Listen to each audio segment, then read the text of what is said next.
哎，我今年28了，已经开始害怕体检了，因为我居然在医院里确诊了重度睡眠呼吸暂停综合症，其实就是打呼噜，打着打着漏了一拍。你们可能有人见过打呼噜是这样的。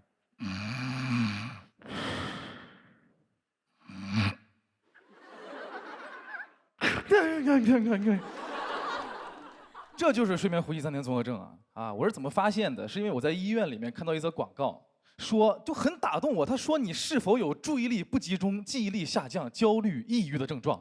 啊，我太有了，这谁没有？只要每次一上班，这些症状就出现了。